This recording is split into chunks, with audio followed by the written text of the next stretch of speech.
మరి ఇలాంటి మంచి పనులు చేస్తున్న వ్యక్తి మరి రౌడీ షీటర్ ఎందుకు అవుతారండి? ఇంత మంచి పనులు చేసినప్పుడు ఎందుకు వస్తున్నాయి మరి ఆ విమర్శలు ఎందుకు వస్తున్నాయి? నిజం ఎంత అబద్ధం ఎంత? దయచేసి మీరు ఇక్కడే పొరపాడుతున్నారు.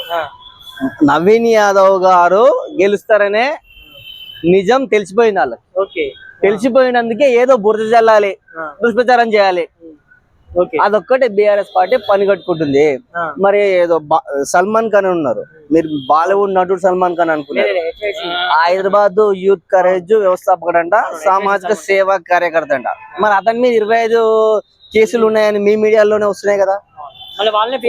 పోక్సో కేసు ఉందని మీ మీడియా ఛానల్లో పత్రికల్లో నేను చదివిన. మరి ఆయన రౌడీ షీటర్ కదా.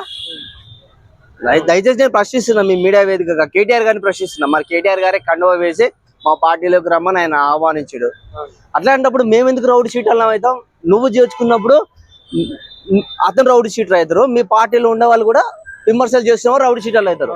మేము కాము, మేము ప్రజల కోసం పనిచేస్తున్నాం.